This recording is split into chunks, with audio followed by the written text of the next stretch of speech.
Hello friends, welcome back to my channel. আজ আমি তোমাদের সাথে দু রকম চাটনির রেসিপি শেয়ার করব। তো সবার প্রথমে তোমাদের সাথে শেয়ার করব তেঁতুলের টক মিষ্টি চাটনির রেসিপি।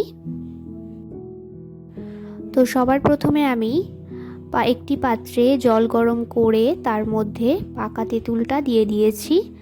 তেঁতুলটা জলের সাথে ভালোভাবে ফুটিয়ে নেব।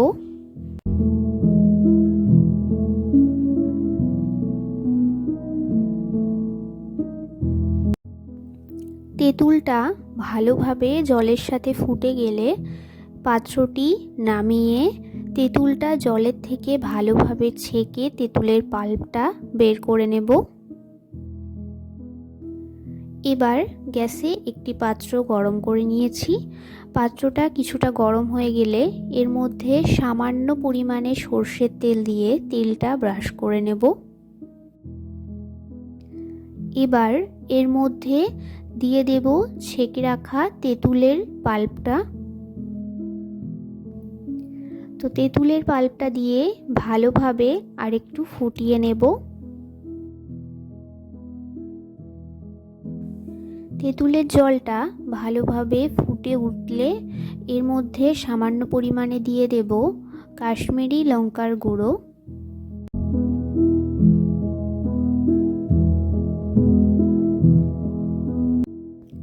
এরপর দিয়ে দেব স্বাদ মতো বিট নুন।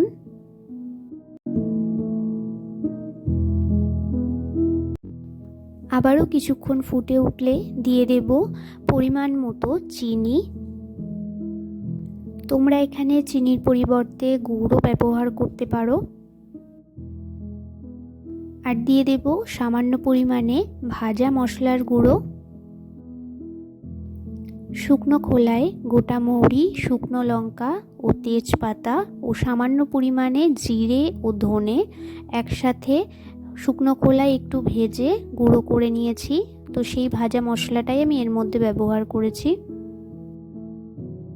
তো কিছুক্ষণ ঢেকে ঢেকে তেঁতুলের পাল্পটা ফুটিয়ে নেব। এই পর্যায়ে তোমরা নুন মিষ্টিটা চেক করে নিতে পারো।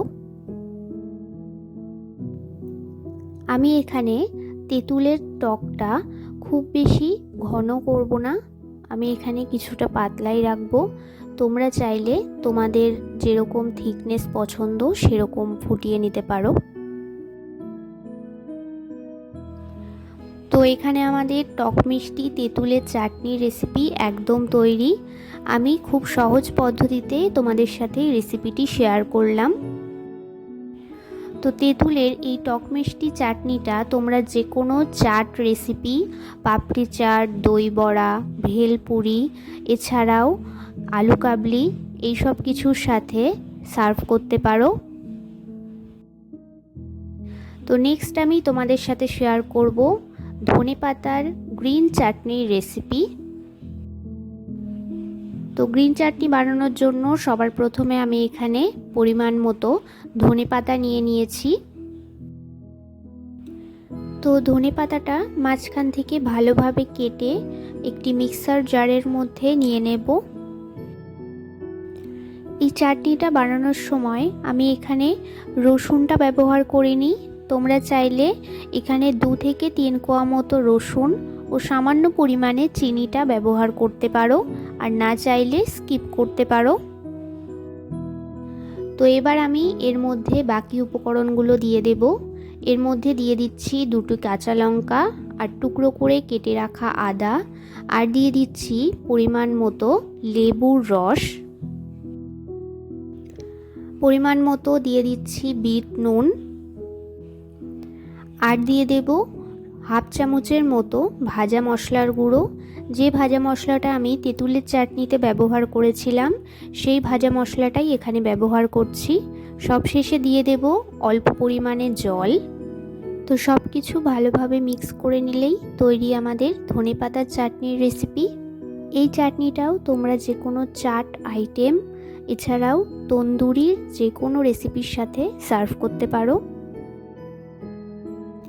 তো রেসিপি দুটি ভালো লাগলে চ্যানেলটি সাবস্ক্রাইব করে পাশে থেকো, ভিডিওটি একটি লাইক করে দিও। দেখা হচ্ছে নেক্সট ভিডিওতে।